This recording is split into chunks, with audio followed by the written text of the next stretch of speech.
Hello.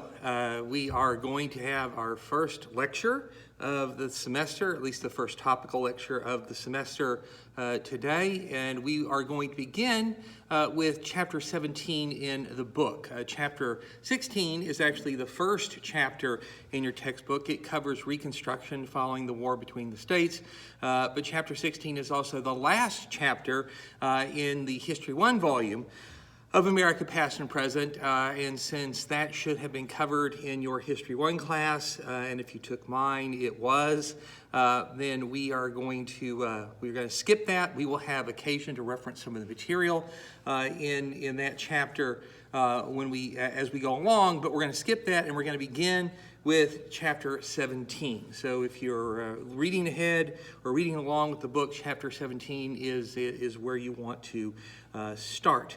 The lecture is going to have 5 questions that will be part of the presentation. You need to write down those 5 questions. You need to answer those 5 questions. If you have questions about those questions, you can certainly email me, and I'll try and help you out. But these 5 questions in this first Chapter 17 lecture are going to be the first 5 questions on the objective portion of your test. So 50% of your test grade is going to be answering the questions that I put into the videos, and so you need to write those down and submit them as a whole package with your essay on test time. So unlike the questions that I asked you in the introductory lecture, and I wanted you to send me an immediate response so that I could verify your attendance in the class for ACC, that doesn't happen going forward. Right now, you just write the questions down, answer them, hold on to them until test time, and then submit all the questions together with your essay. Okay, so that's how we're going to do things going forward. If you have not watched the introductory lecture, you haven't sent me the answers to those questions, you need to do so immediately because time grows very short for me to verify your attendance, certify your attendance in class, and upon that, rest things like financial aid, that sort of thing. So do not dawdle, get that done.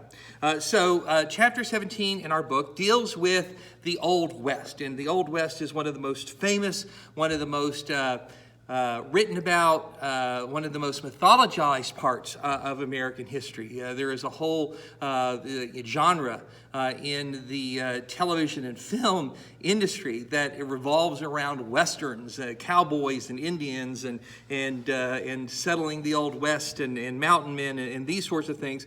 So this is a subject that a lot of people come to with sort of some preconceptions. You've been exposed in one way or another to the Old West, what it looked like, who the characters were, that sort of thing. We're used to cowboys, we're used to cavalrymen, we're used to Indians, we're used to cattle rustlers, we're used to buffalo and ranching and cattle drives and trailblazing and sodbusters and fights between ranchers and farmers and the saloon and the storekeep and the sheriff and the shootout on 6th Street and all these kinds of things. That really is the picture of the Old West that many people have, and it's been presented to us by America's entertainment industry. And although some of those films and those TV shows have historical merit, especially recently in terms of at least material culture, they are, of course,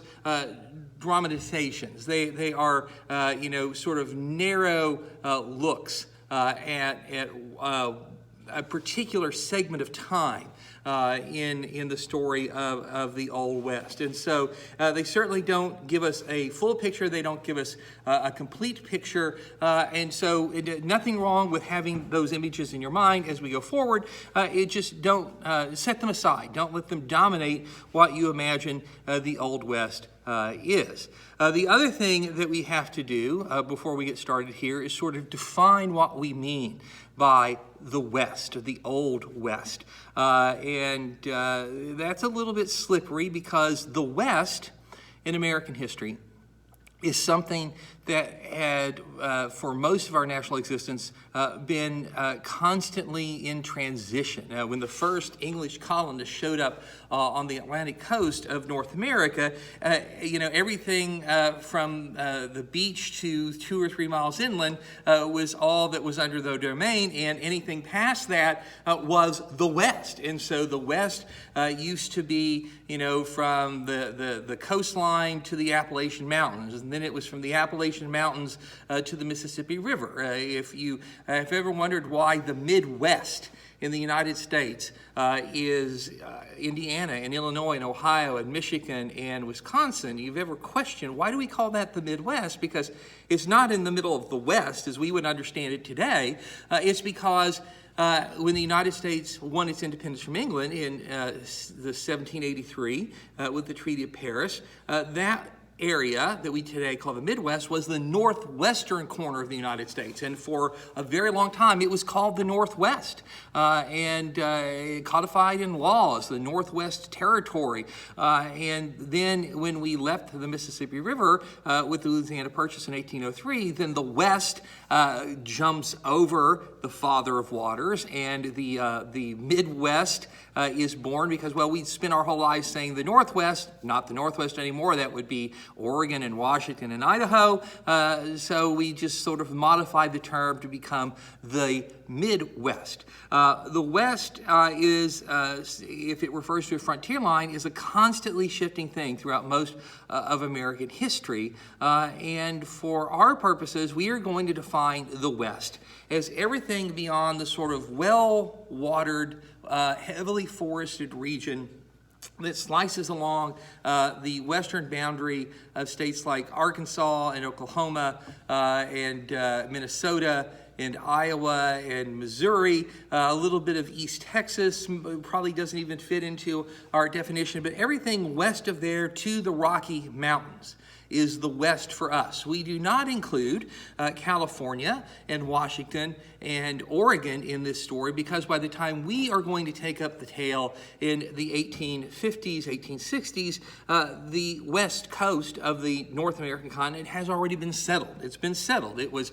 initially settled by Spaniards, and then increasingly by Americans, and after the gold rush of 1849, California in particular was basically populated. 100,000 people in the span of just a year went to California, many of them by boat, but most of them overland, which, as we are going to see, is going to play a very important part in our story. So when we talk about settling the Old West, we mean everything from the eastern slope of the Rocky Mountains to the border of Missouri and Arkansas and Minnesota and Texas, Louisiana. That space that today encompasses what we would call the Southwest and the Rocky Mountain states and the Great Plains. That's what the West is going to be for us.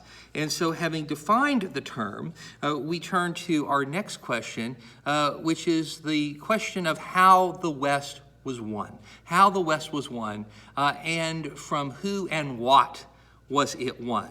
It's very important to remember that whenever there are winners, there must be losers. It doesn't work any other way.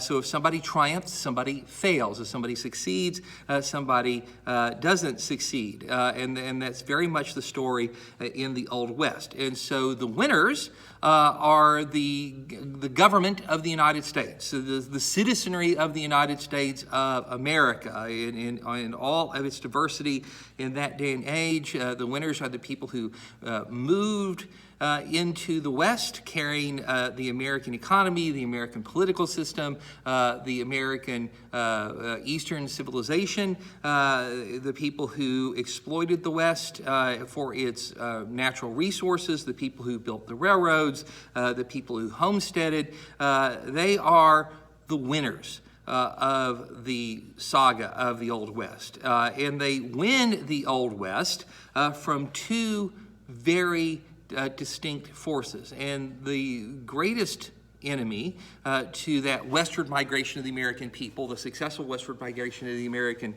government and the American civilization into the Old West was nature. Nature was everywhere. Everybody who went west, no matter when they went west, had to deal with nature. And the West, as we defined it, was very different from the rest of the country, very different from what people had known when they decided to immigrate. East of the Minnesota-Arkansas line, you have a continent that has lots of rivers, lots of navigable rivers. It is heavily forested, and it is well watered, meaning there is abundant rainfall and therefore very fertile soil. It's a fairly temperate zone in terms of climate for the most part, and those rivers were important because they were not only means of getting water, but they were also means of transportation, the way that commerce moved, the way that people moved, the way that the mail moved. Those forests were really important because the forest was the material that people used to build towns and to build homes and fences and barns, and they used the wood to cook and to heat. And so that forest in the eastern half of the North American continent was all important to the people who had lived there. But when Americans began to go west, they, for the first time, start to encounter the plains and the deserts where there aren't a lot of forests, where there aren't very many rivers, and the rivers that exist are not really very useful in terms of commerce or migration because, by and large, they're not navigable, certainly not navigable for large shipping. You get extreme weather in the Great Plains, very cold winters and blizzards and these sorts of things. Without all those trees out there, then there's nothing to block the blizzards and the winds. And in the desert, of course, there is a scarcity of water and there's a scarcity of vegetation. On the plains, there aren't very many trees. In the desert, there are no trees. So where do people get fuel to heat and to cook? Where do they get materials to build from? The distances in the West are also vast compared to the distances in the eastern half of the country. Certainly the difficulty of traversing those distances is much greater in the Old West than it was in the eastern half of the country. And the West was a harsher place. And if you were going to survive out there, if you had to find a way to make a living out there, you had to find a way to produce something that could be used to buy food and supplies and building materials and these sorts of things. And since the geography was so different, the climate was so different, you couldn't rely on what you had known from back east. And so there is going to be a constant struggle with nature. Constant struggle with nature as the American people move into the Old West. And it will be a difficult struggle. In some instances, it will be a deadly struggle. Over time, settlers and businessmen will figure it all out. They'll figure out how to span the distances. They'll find resources in the West that didn't exist back east, and they'll be able to build towns and cities. They'll lay railroads to carry commerce and people, and they will succeed. They will plant roots and they will stay. Therefore, you could argue that they will succeed vis-a-vis nature, but they will not defeat nature. Nature cannot be defeated. Nature is an incredibly powerful force, and when on those occasions that it cares to, it rears its head, if you will, it can cause enormous damage in a very short period of time that human beings are incapable of stopping and simply must react to and rebuild from. So this constant struggle with nature, and it doesn't matter if it's the 1850s, the 1870s, the 1890s, that constant struggle with nature is going to be going on. And so it is a constant backdrop. So it's the background to our story, but we also need to remember that there isn't a lot of chronological order in a struggle against nature. There are not good guys, bad guys, protagonists, antagonists. It's a human story that's difficult to tell as a human story. And so it's a big picture thing, a big picture idea. You need to keep it in mind. We will come back a little later and we will address it a little bit more thoroughly. But for the first part of this struggle with nature is our background, okay? And we are going to emphasize, at least here in the beginning, the human struggle, and that is a struggle between two civilizations.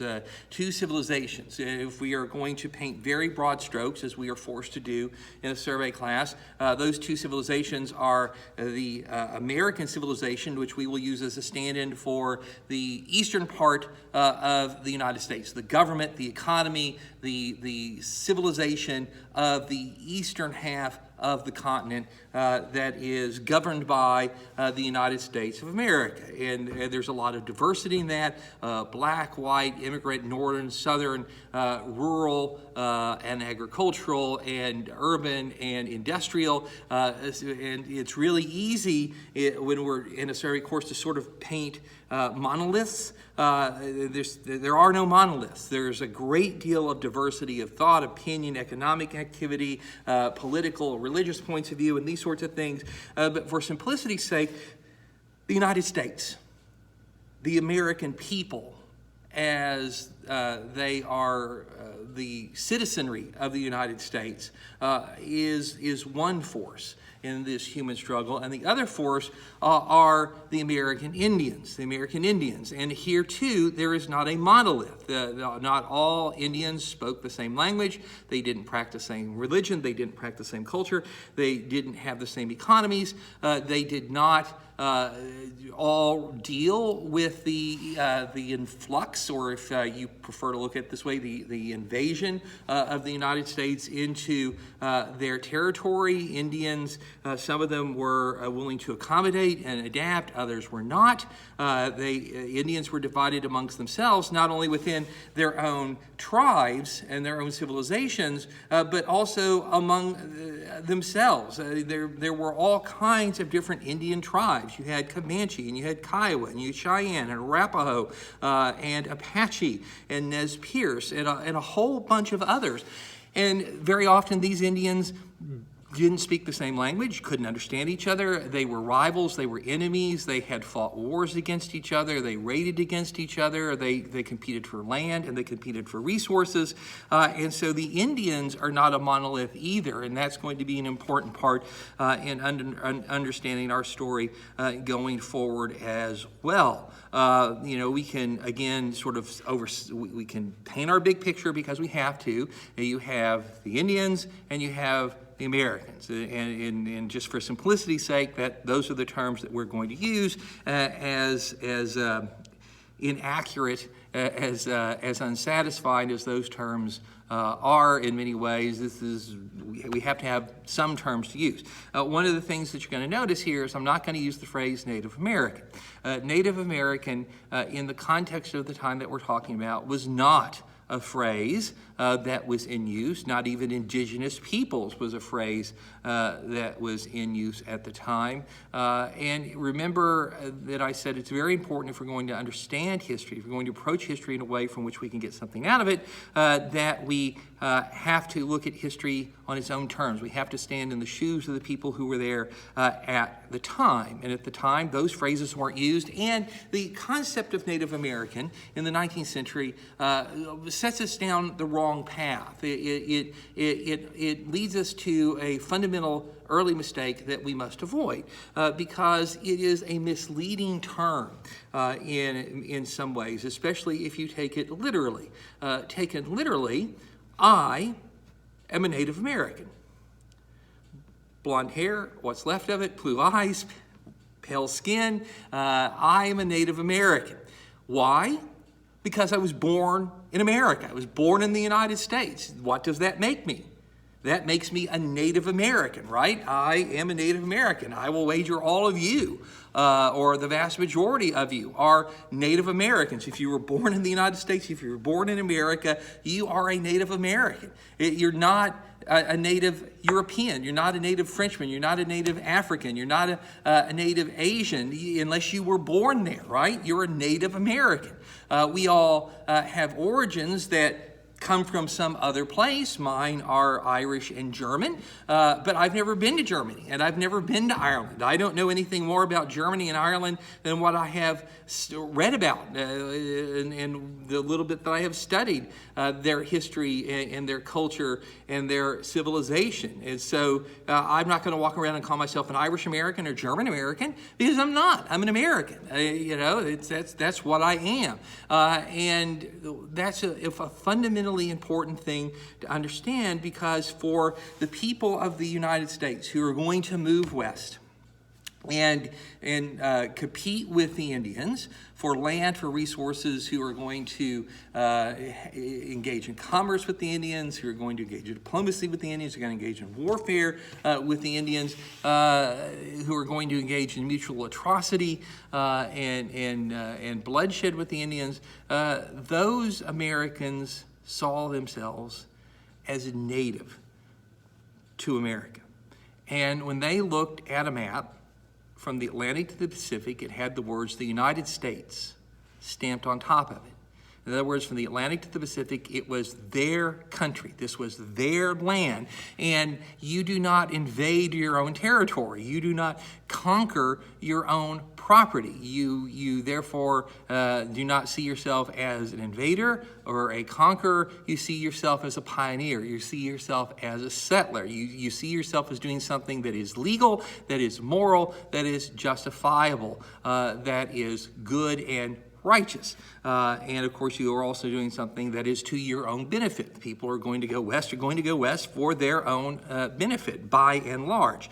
And the people that they're going to run into are the same. The Indians of the Old West felt the same way about the land. It was their land. It was their home. They were entitled to it. They were native to it as well, although not as purely as some people think, because by the time that we are picking up this story in the second half of the 19th century, there are a lot of the Indian tribes who are going to exist in the plains and in the Southwest who have been displaced from east of the Mississippi. In other words, they didn't start out there. They started out east of the Mississippi. They were forced west of the Mississippi. In many instances, they displaced other Indians. They conquered lands from other Indians when that happened.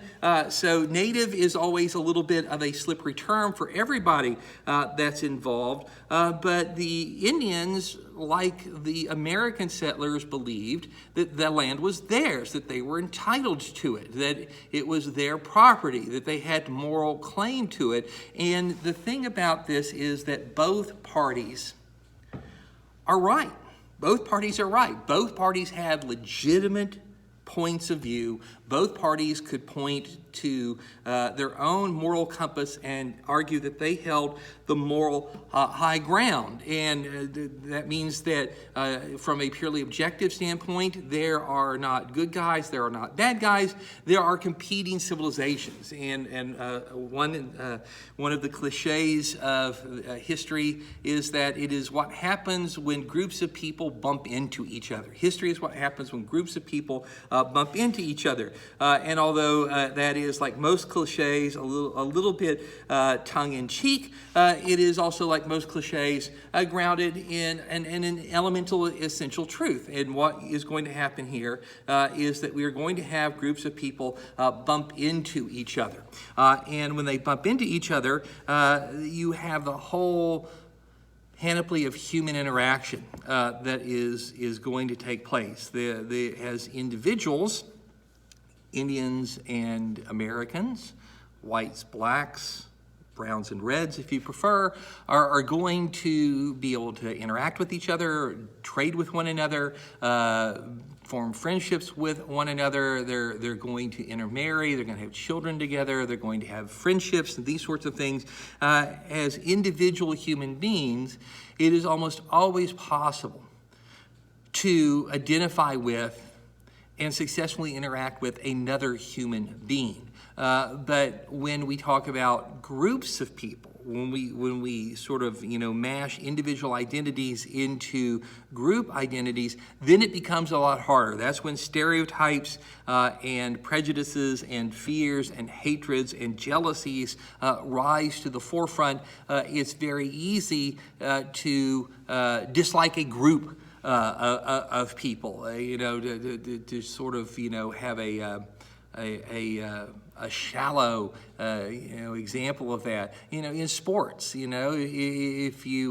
if you like the Dallas Cowboys, then you hate the Philadelphia Eagles or the Washington Redskins and vice versa, right? So you don't like their fans. They're bad guys. They're not cool. They're not sportsmanlike and that kind of stuff. And of course, they feel exactly the same way toward Dallas Cowboy fans. And the fact of the matter is that if you actually know individual people who root for teams that are the arch opponents of your team, you can be great friends with them. You can have a lot of fun with that. But if you're speaking in the generic sense, the Redskins, I hate the Redskins, or the Cowboys, I hate the Cowboys, that sort of thing, then you begin to get a little bit of an idea of what I'm talking about, how it's easy to have fear, hatred, jealousy, prejudice toward a group of people who are stereotypes and not real human beings. It's always easier to dislike or maybe even hate a cardboard cutout than it is a flesh and blood person. And that's certainly something that's going to be in play here in the Old West. And there's going to be a lot of contradiction on both sides because of that. So our story begins with the United States trying to figure out how to end a problem. And that problem is the seemingly perpetual wars between white European settlers and Indians. These wars had begun not long after the first settlements at Jamestown were established. They were very bloody wars. They lasted for a long time. They got caught up in the struggle of the great European powers, the Spanish and the British and the French, to control the east coast of the North American continent. By and large, in the beginning, it was the Indians who had all of the advantages. They knew the ground. There were established civilizations. They were infinitely more numerous than the European settlers, but the Indians were also divided amongst themselves. They had warred against themselves. They didn't like other Indians. They saw other Indians as competitors and rivals. They were enemies. Their warfare was different than the kind of warfare that Europeans practiced, but it was bloody enough, and that allowed the European powers and the American colonists to play the game of divide and conquer against the various Indian tribes. And as the population of European settlers grows and then becomes a population of native-born Americans, it grows and it is technologically increasingly superior, then you're going to have a situation where these Indians are going to begin to lose out. And by the time that you get to the 1830s, every Indian group east of the Mississippi, for the most part, has been displaced. It's been economically and militarily defeated, and it has been pushed west of the Mississippi River. You had the great event in Andrew Jackson's administration where the tribes, the 5 tribes of the Southeast, were forced to relocate against their will into what was known as the Indian Territory, will later become Oklahoma, and the infamous Trail of Tears. But when that was over, and again, we're kind of, painting big brush strokes, we're oversimplifying everything as we must. You had a situation where there was, for the first time really, since the establishment of Jamestown, the opportunity for peace between the two civilizations in the broad sense of two civilizations. Indians and whites had traded with one another, they had allied with one another, and they had warred with one another. The warfare was not constant, it was intermittent, but it was never truly over, and that wasn't good for either party. No, both sides did not like that. Everybody wanted to find a way out of that dilemma, and the problem was that as long as there was contact between the two civilizations, and there was competition between the two civilizations, and the two civilizations were at the mercy of their different worldviews, their different economies, their different languages, their different religions, their inability to truly, as macro, entities, understand the other guy. The periods of peaceful interaction had always given way to periods of warfare. And this is something that nobody really wanted, but it was just the way that things played themselves out. This is a very common story throughout human history and around the planet, how often human beings get things that they don't want, like war and like conflict. But once the Indians, by and large, are shoved east of the Mississippi River, that contact in a major way is broken between the two civilizations. And this gives rise to the possibility that you could have peace. You can have peace through separation. If the two groups are physically separated, they're not competing over the same land, they're not competing over resources, their economies are not in conflict with one another, then there will be fewer incidents that can spark conflict that can eventually evolve into war. And so in 1834, the United States Congress passed its first really comprehensive policy, official policy toward the Indians with the passage of something called the Indian Intercourse Act. The Indian Intercourse Act. And again, to oversimplify, what the Indian Intercourse Act basically does is it turns the whole West into one big Indian reservation, one big Indian domain. After Louisiana Purchase, the Army had gone out and explored the Great Plains. Lewis and Clark had made their great trek of discovery to the Pacific Northwest and back, and what they had to say was that, the territory is immense, it is full of remarkable wildlife, and it is breathtakingly beautiful, but in terms of, usefulness, it's not there. Where are the forests? Where are the navigable rivers? The Army went out into the Great Plains on its initial exploration, got there in the middle of a drought, looked around, the grass was dead, there were no trees, the rivers had shrunk to the size of streams, and they came back and said, this territory is worthless. There's nothing that we can do with it. For people who are used to having navigable rivers and plenty of rainfall and lots of forests to use for building and heating and cooking, to not have those things, how are you going to survive? And so the Great Plains was labeled the Great American Desert. It's sort of ironic. Today it's one of the most agriculturally bountiful parts of the entire planet. But at the time, most Americans looked at the territory out west and they said, it's not really something that we can use. It's not something that we want. And therefore, it was perfect to say, well, let's just give it to the Indians. Let's tell them that they have to move, past that forested, well-watered line along the borders of places like Arkansas and Missouri and East Texas and everything out there, the plains and the deserts and the mountains. They can have that because we don't want it, and we are never going to want it. And so the Indian Intercourse Act basically draws a line, and it says to the west of that line, that is Indian territory, theirs to do with as they wish.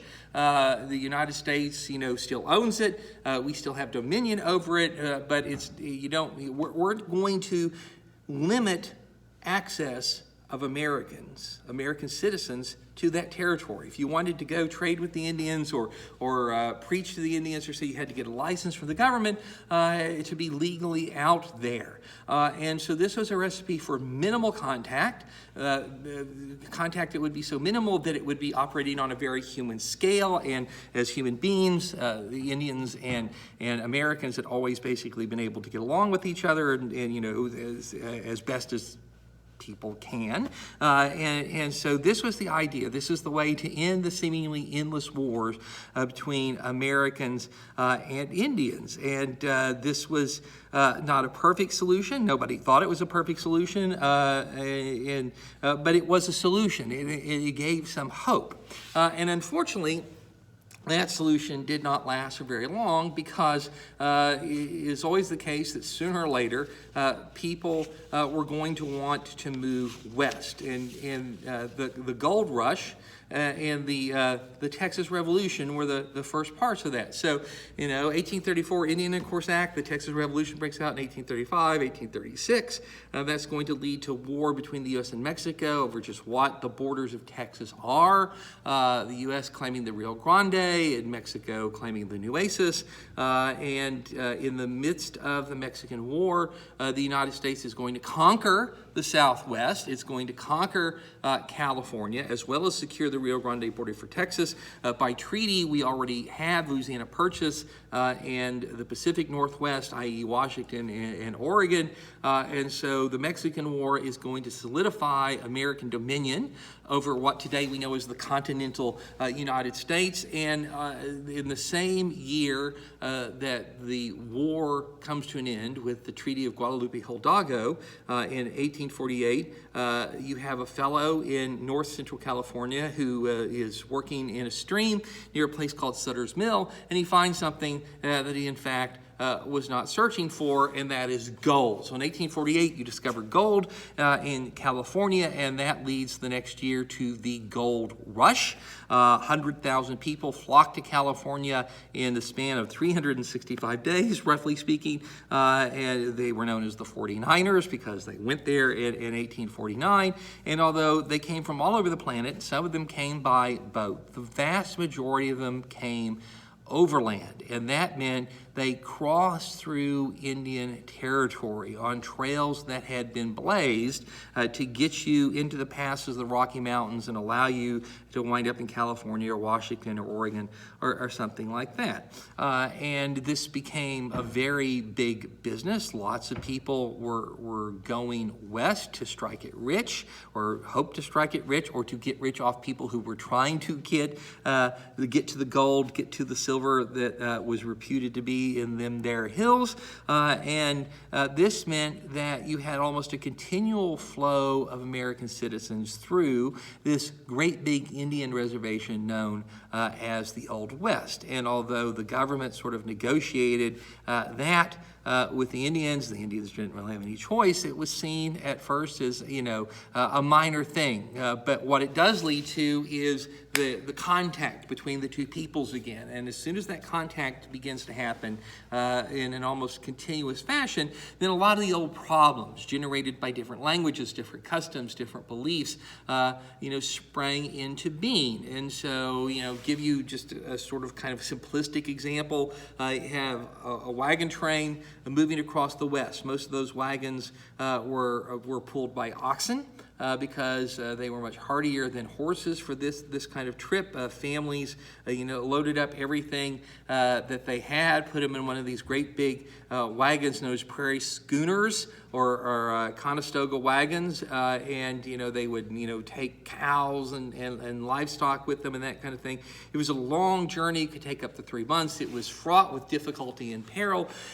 And one of the perils was interaction with the Indians of the region. And so, let's say one night one of these wagon trains stops. They never circled, by the way. That basically never happened. That's a Hollywood invention. It would have been militarily speaking, tactically speaking, a really good idea, but that's not something that Western settlers did. Hollywood actually picks that up from the wars between the Boer and the Zulu in South Africa, which occur in the 1870 time period. But so the settlers, go to bed at night, and there's an Indian village over the next hill, and a few young Indian boys slip over the hill, sneak down into the camp of the settlers, and make off with a cow. Because in the Indian culture, this was something that was routine. This was the way that young men came of age. They proved their hardiness, their stealth, their daring by sneaking into the camps of other Indian tribes and making off with something, and so the white settlers were received in the same way. And to the Indians, this is hey, this is boys will be boys. This is just something that happens. This is part of the culture. But for the settlers, when they wake up and the cow's missing, well, that's horrible. This is a disaster. This is a threat to their well-being, and so they need that cow, and so they track the cow, and it leads them to the Indian village, and they get there, and there's the cow. But they have a completely different view on this than the Indians do. Somebody came and stole our cow.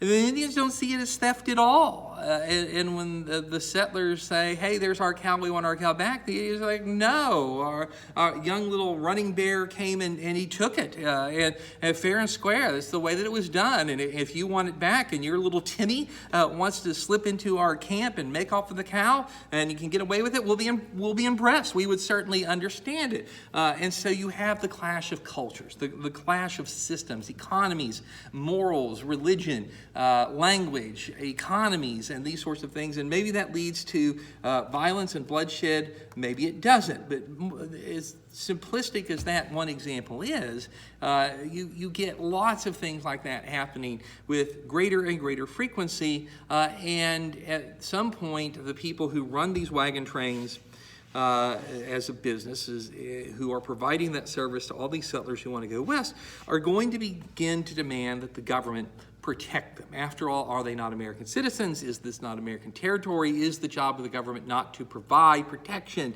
for American citizens, especially on American soil? And that means that you're going to have to send the Army out there. Now, the Army before the American Civil War was very small. When the Civil War broke out in April of 1861, the entire United States Army numbered just 16,000 men, 16,000 men. The Army would grow very big during the Civil War, but then it would shrink very quickly as soon as that war was over to a force of merely 23,000 men. Of course, not all of them were in the West, and most of the American soldiers who were going to serve in the West, contrary to all those movies and paintings that you've seen, were not cavalry. And notice cavalry, C-A-V-A-L-R-Y, not cavalry, C-A-L-V-A-R-Y. Cavalry are soldiers who are trained to move and fight on horseback. Calvary is the hill where Christ was crucified. And so I don't have a lot of, picayunes about spelling, but this is one of them. Note cavalry. C-A-V, not cavalry, C-A-L. So most of the American soldiers were not cavalry. Cavalry was expensive to make and to maintain because horses are great big eating machines, and there's a lot of equipment that goes along with having the ability to ride a horse on a campaign. So most American soldiers were infantry or artillery, and although that was very useful on a battlefield of the Civil War, for example, it was not very useful for dealing with Indians, who by and large in this period of history are mounted on horseback, and their horses are native. They are hardy. They can live with the food that's available there, and travel long distances with very little water and this sort of thing. So it's not necessarily militarily to the advantage of the government, but the government is going to have to do something. And so you begin to set up Army outposts along the trails. They are few and far between. Hardly any of them are the kind of force that you see again in the movies, the wooden palisaded walls and that kind of thing. You didn't need that. The Indians were never going to come to attack an army installation. That hardly ever happened, and for a good reason. Why would you want to go attack the enemy where he was strongest, where he had the most weapons and the most men and that kind of thing? And so most military installations were just little clusters of buildings, situated around a parade ground, and these were lonely, isolated posts. The numbers of soldiers there were relatively few, but this is the beginning now of a permanent presence of Americans in what had at least been visualized as one great big Indian reservation. And of course, soldiers are human beings, and they are not on duty all the time. So you're going to have to, they don't grow their own food, they don't make their own clothes, these sorts of things. You're going to have supply wagons that are routinely coming out to provision the post and deliver the things that the soldiers need. Soldiers are going to, in some instances, have their wives and their families with them, and of course they have needs. And sooner or later, outside of these Army installations, you're going to have a trading post pop up. You're going to have a saloon. You're going to have a brothel, and the more civilians that begin to cluster around that post, the more the physical civilization around that post is going to grow. You get more people, then suddenly you need blacksmiths, and you need doctors, and you need lawyers, and you're going to have a newspaper, and you need schools, and livery stables, and all these kinds of things.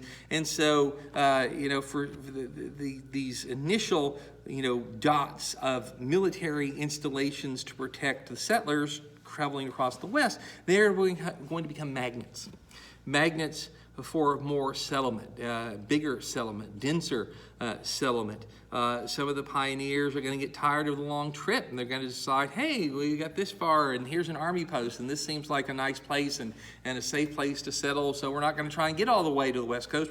We're going to stay here. And as soon as you begin to get the farms and the towns and the villages and the army outpost in the West, then suddenly the idea enshrined by the Indian Intercourse Act, that's gone. It disappears. You're going to have the contact again, and as soon as you have the contact again, then you're going to get to your old problems, and you're going to have groups of people, settlers and Indians, who are going to be competing for resources that are fewer and far between than they were even back east, and that competition and the misunderstanding that goes along with contact is going to lead to conflict, and conflict is going to erupt into warfare. And this is going to be a sort of a constant common thing. There are going to be a lot of wars with the Indians in the Old West. Some of them very famous. They're going to produce some big and famous battles. The Fetterman Massacre, the Battle of the Little Bighorn, these sorts of things.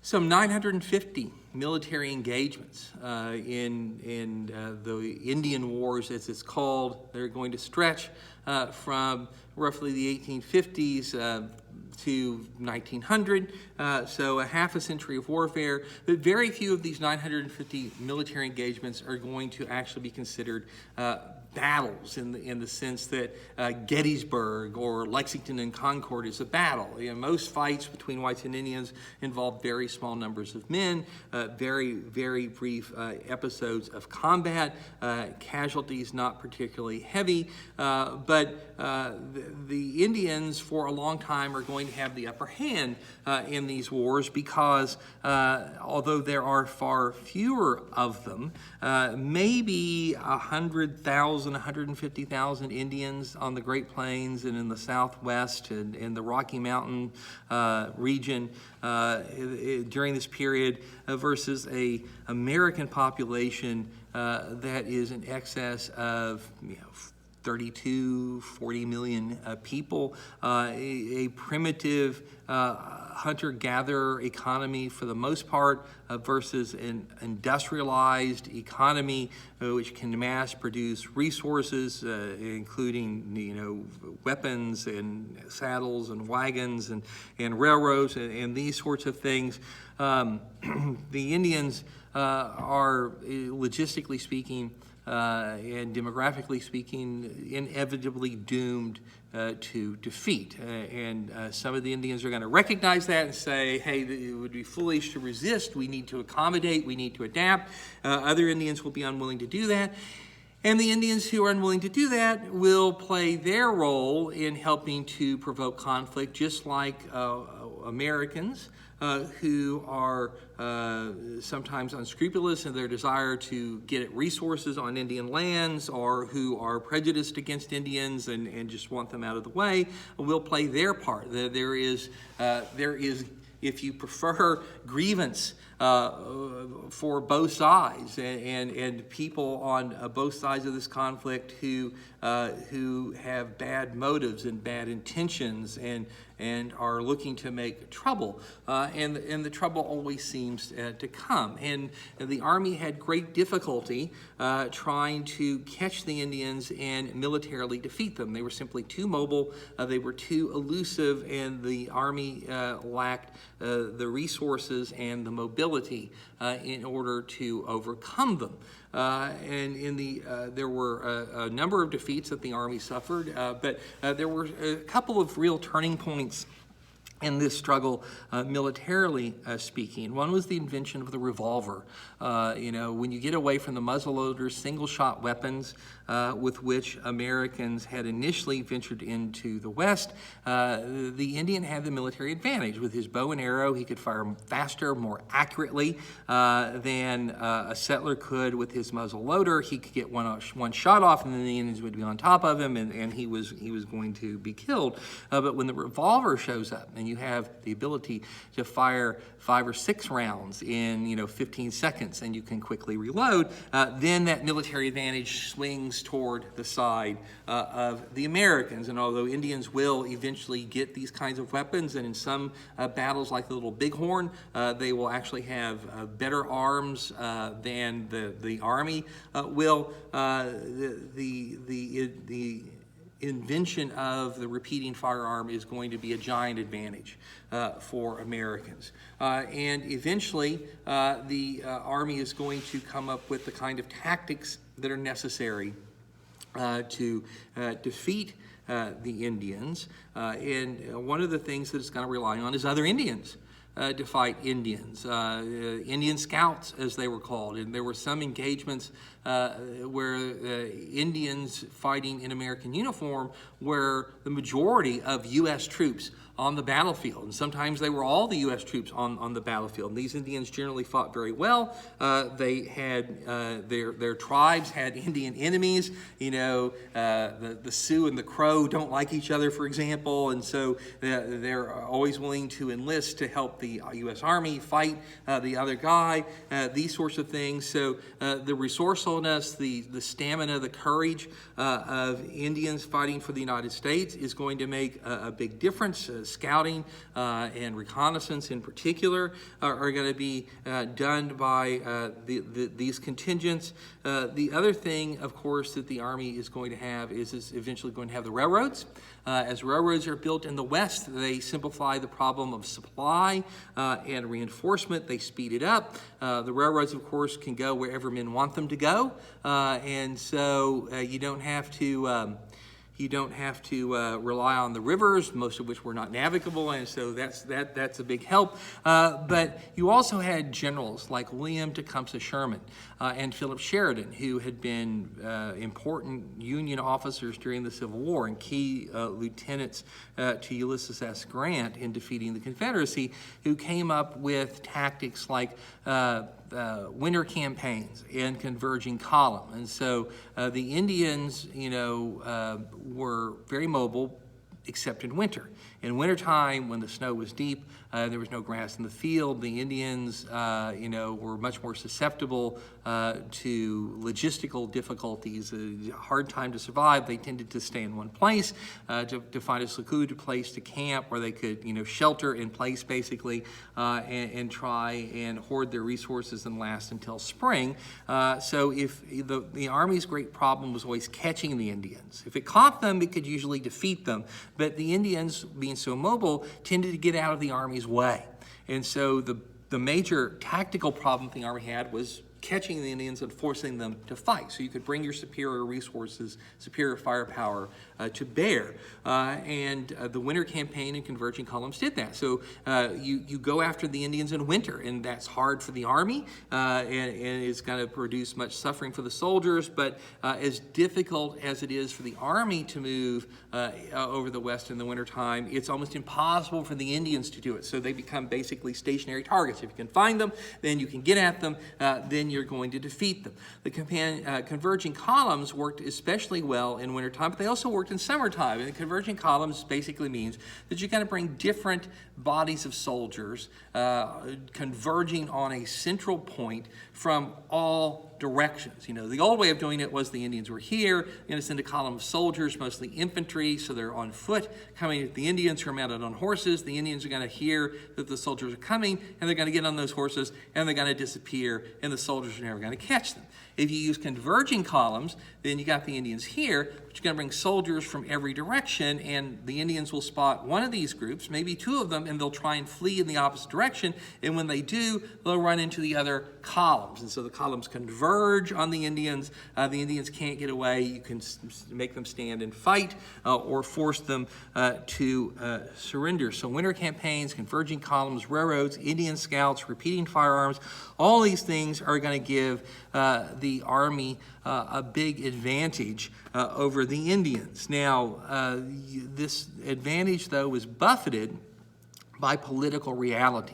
The United States was divided on the question of how to deal with the Indians. And so you had two basic camps. And again, we oversimplify because it's not like all the people in the East thought one way and all the people in the West thought another. But, again, for our purposes, broad brushstrokes, Western settlers, the people who competed with the Indians for land and resources, who were under the threat of Indian attack, who did combat with the Indians, who suffered under Indian raids and the tortures, the mutilations, the terror, the burnings that were often part of being victims to Indian raids. The Westerners had little love for the Indians, and understandably so. Not only were they economic competitors, they were a threat. Not all of them, not by any stretch of the imagination, not all of them, and not all the time. But those that were, inclined toward taking military action were basically waging a campaign of what today we would call terror. Militarily, the Indians were not going to drive American settlers out of the West, but they could scare them out, and that's what I mean by war and terror. Attack homesteads, attack stagecoaches and outposts and these sorts of things, and commit some atrocities and kill some people and carry off some captives, and you're going to scare a lot of people into saying, I don't want to be here, and I'm going to back away. And so this was the kind of war that was fought, and whites retaliated in kind. There was this no-holds-barred total warfare, sort of the way that Americans and Indians had always fought one another, and that meant that most Westerners preferred what I would call a military policy. A military policy. Let us use maximum military force to defeat the Indians, to remove them as threats and competitors to settlement of the West and development economically of the West. And this is not a policy that said, let's go, round up all the Indians and exterminate them. This is not a policy of genocide. Nobody was really advocating that, and certainly nobody who was in a position of authority or power was advocating it. But if you boil it down, we're going to use military power, either U.S. government military power or state military power, to defeat the Indians militarily, to destroy their ability to resist, and we're not going to kill all of them, but we're going to kill enough of them so that they are powerless in front of us. And that seems, of course, very, very heartless and cruel from the vantage point of 150 years later. But remember, we need to look at this at the time. This is you were under threat. These were the people that were threatening you, and so this is how you perceived that you needed to deal with the threat. Indians, by the way, would have looked at whites in exactly the same way. Here are the people who are threatening us. These are the people who are attacking us. Here are the people who are trying to deprive us of our land, who are taking the resources. And we either have to meekly surrender and change our entire way of life and everything that we believe in, or we have to fight back. And you had Indians who were willing to make the accommodation, and a lot of Indians who were willing to fight back. A perfectly reasonable attitude. In fact, the Army sort of understood this. General Sherman and General Sheridan, who had played such a key role in the North's success over the South in the American Civil War, were well known as being total warriors. Sherman had made his famous march to the sea. He had destroyed everything of military value in Atlanta, Georgia, after it was captured by Union Army in September of 1864.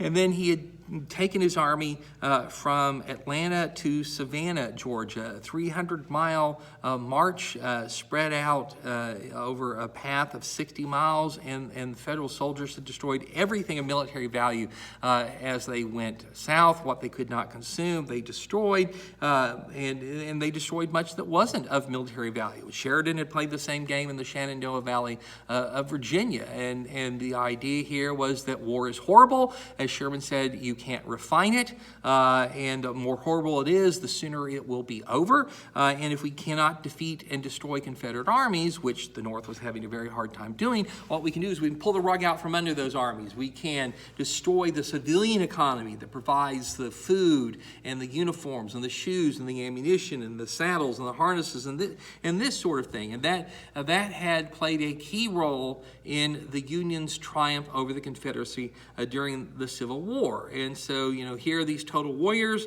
who come out to the West, and their job is to defeat the Indians, and naturally they're going to rely on those same tactics, but they're also going to understand their enemy. They're going to understand why the Indians are going to fight. Sheridan, for example,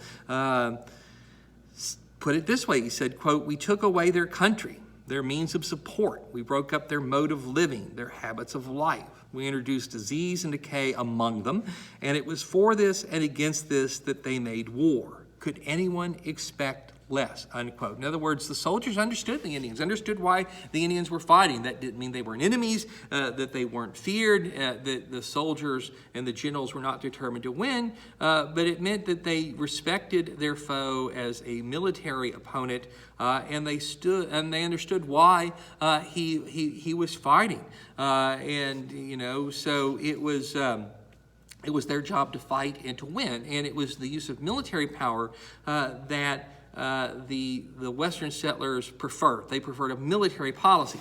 Back east, Americans felt very differently. Back east, in the big cities in particular, where no one had lived under the threat of Indian attack for 100 years, it was all seen in a much more academic way. They were not under threat, and so they could look at this from a different vantage point, and they preferred finding a peaceful solution to the Indian problem, as it was called. And this became perhaps even more important to a lot of people back east after the American Civil War. This great 4-year-long war that the country had fought against itself had killed 620,000 people. It had wiped out 2% of the American population. In other words, the country kind of had its belly full of war and conflict. And shortly after the Civil War, when fighting broke out again, in 1865, 66, 67, up in Montana along the Bozeman Trail, where Sioux Indians were resisting the installation of Army forts to protect settlers coming through their territory. You had an incident called the Fetterman Massacre, where a company of U.S. soldiers who had been ineptly led into an ambush were surrounded and wiped out. 82 soldiers were killed, and this was a great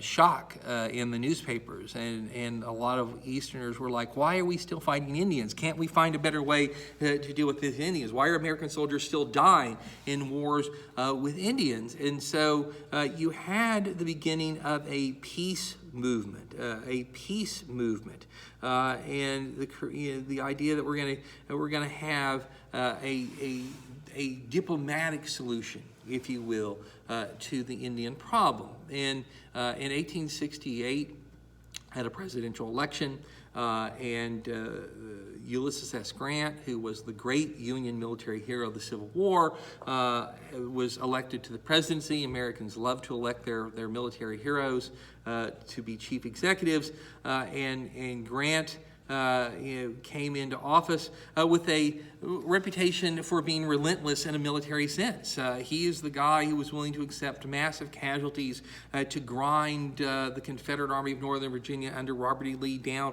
into dust, and he'd lost a lot of men doing that. Casualties had been very high, but it had worked, and it had won the war, and it had saved the Union and ensured the end of slavery. So Grant was a military hero, but some people said he was also a butcher. That he was heedless about the loss of life, and that's not true. But that was one way that Grant was seen, and so somebody like that in the White House you would expect would be willing to deal harshly with the Indians. But Grant was not like that. Grant was very different. He instituted a peace policy. A peace policy. This is what Easterners wanted. Let's have a peace policy. Let's go out and let's end the wars with the Indians. And the way that you were going to do that is you were going to create reservations, the big swaths of territory out west that the whites did not want. The Indians would sign treaties, and they would grow, and they would agree to live on this territory, and whites would leave them alone. But because you were restricting these people, nomadic people, to a confined area, then the government was going to have to subsidize them. It was going to have to give them money to buy food and supplies. It was going to have to provide food and supplies, that sort of thing.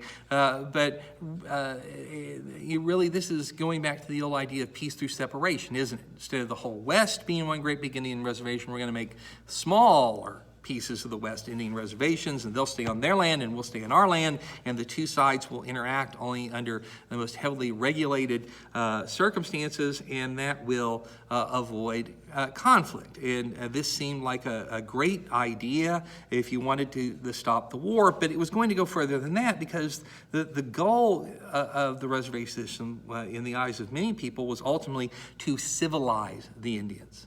Now, of course, the Indians had civilization. They had their own civilization. But when we say civilize the Indians, we meant, basically getting them to adapt to and adopt American civilization, to become farmers, to become businessmen, to dress like Americans, to speak and read English, to become Christians.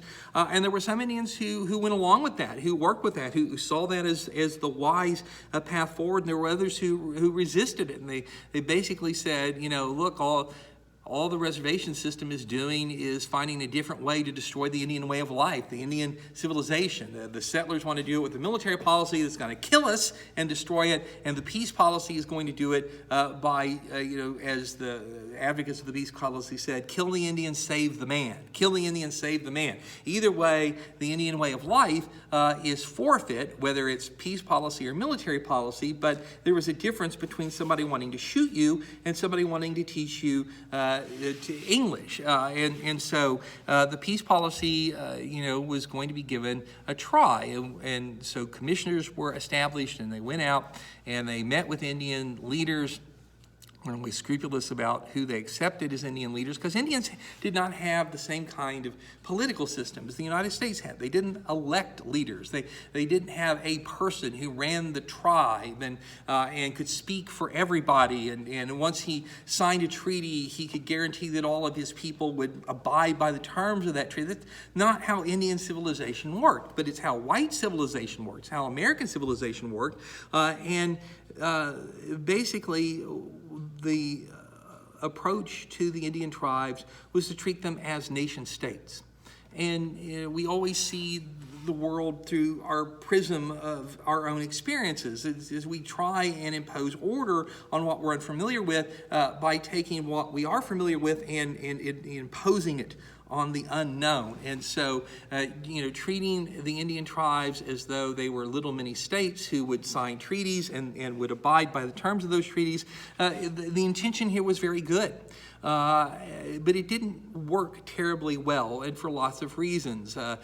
Language barriers, the complexity of the treaties. Sometimes the peace commissioners tried very hard to get the Indians to really understand what they were agreeing to, but failed because of cultural and language barriers. Sometimes the effort to get the Indians to understand was indifferent and had indifferent results. There were a few occasions where it was outright subterfuge and dishonest, but by and large, most Indian tribes agreed to go on the reservation in the early 1870s, the late 1860s, early 1870s.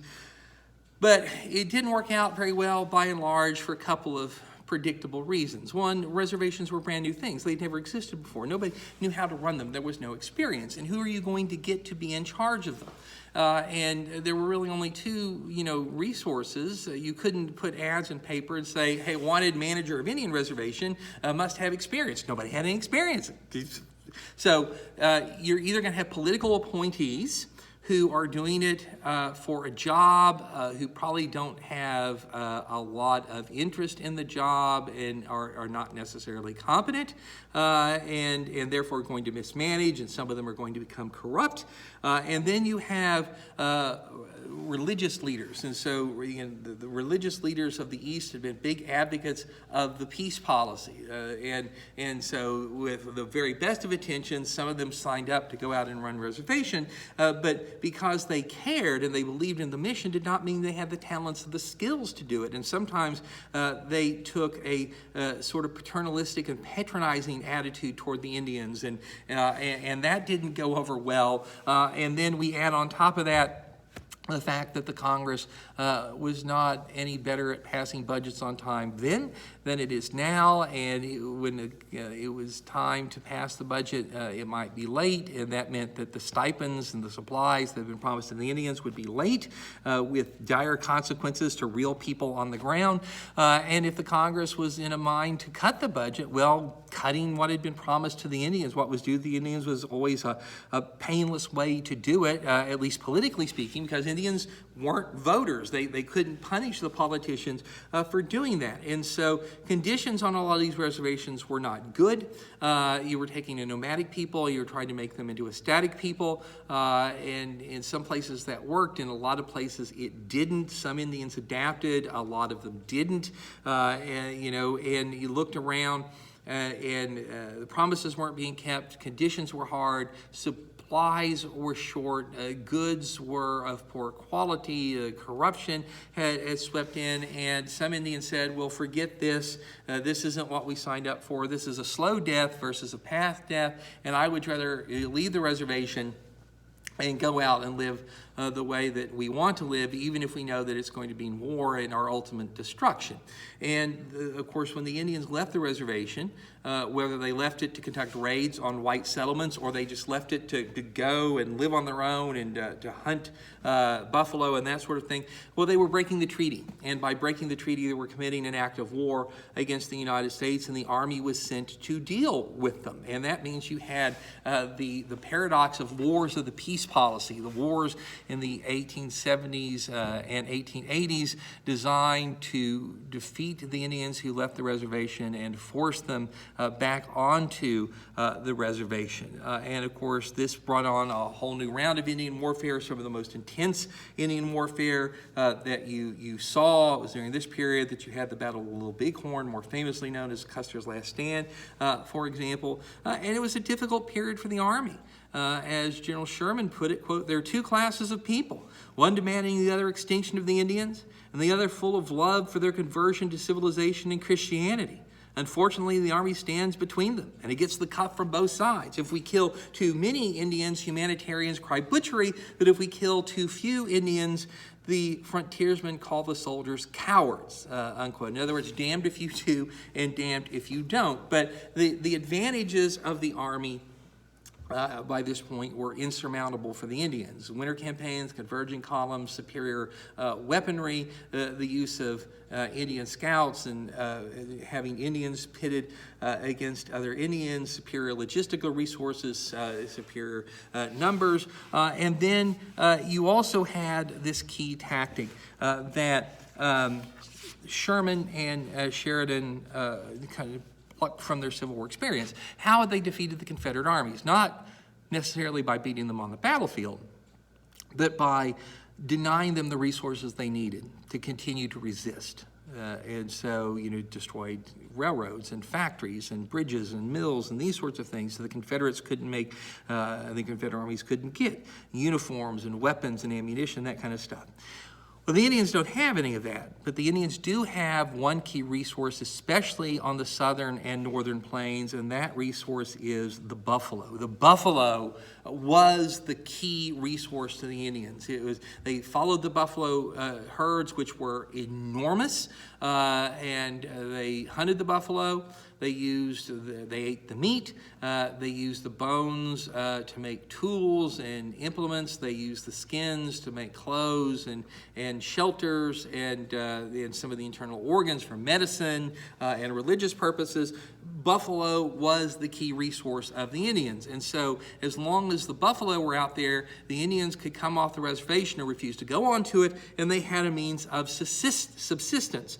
And so if you want to render the Indians incapable of resisting, then take away that resource. And that's what happened. In 1872, and 1873, and 1874, there were huge buffalo hunts. And the Army didn't do these things. The Army, though, encouraged them. The railroads by now have crisscrossed the West. You've got several transcontinental railroads, and a fad for buffalo coats and buffalo meat back east spurred companies to send hunters, professional hunters out west to shoot buffalo and to skin them, mostly for their for coats and hats, not always even and for the meat. And sometimes this was done from the comfort of railroad carriages. And so in 1872, and again in 1873, and again in 1874, some 3 million buffalo a year were slaughtered. And with that carnage on the buffalo herds, then you had destroyed the one resource that the Indians had to have, and without that resource, the Indians could not sustain their way of life off the reservation. And there continued to be resistance, and there continued to be misunderstanding and tragedy and accident all the way until you got to 1900 and the last battle of the Indian Wars at Wounded Knee, one of the more particularly tragic episodes of the long conflict between Americans and Indians. But by and large, what ultimately is going to happen is the Indians are going to be defeated. They're going to be defeated militarily, they're going to be defeated economically, and they're going to have no choice but to adapt and make accommodation and accept the reservation system. And so in that regard, the West is won from the Indians. They are the losers, but they are not annihilated. And if the goal of either the military policy or the peace policy was to destroy their civilization, their religion, their way of life, well, it was severely curtailed, but it was not utterly destroyed. There are still lots of Indian reservations and lots of vibrant Indian cultures that are out there. The old ways and the old languages have not completely disappeared, but they were reduced to a level where they could not be threats and they could not be competitors to the domination of the United States government, the American economy, American civilization in the Old West. And after all, that was ultimately the goal of both the military policy and the peace policy. So in broad strokes, that is the human story, but of course it's not the complete story. We also have the story of the struggle against nature, and we are going to pick up that story in a separate video. It will not be as long as this one, but we're going to sort of separate human versus human into human versus nature. So with that said, then I've got a question or two here that I'm going to ask. You know, this is part of your test, so you need to write down these questions. You need to have these answers and have them ready to submit at test time. So for this particular lecture, I've got 3 questions for you. The first of those questions is, who was the American president who began the peace policy? Who's the American president who began the peace policy? Second question, what was the first law regulating intercourse with Indians passed by Congress? So Congress passes a law that's going to take and put all of the Indians west of the Mississippi and draw a line that's going to keep Americans and Indians from interacting with each other. What was the name of that law? And then lastly, what was the key resource of the Plains Indians, the economic resource that they relied on for food and shelter and tools? And so those 3 questions: who's the president who begins the peace policy? What is the law passed by Congress that's going to make the West one great big Indian reservation, if you will? And lastly, what is the key resource, economic resource for the Plains Indians? So write down those questions, write down those answers, hold on to them, and have them ready to submit at test time. And that brings us to the end of this lecture. So the end of Chapter 17, Part 1.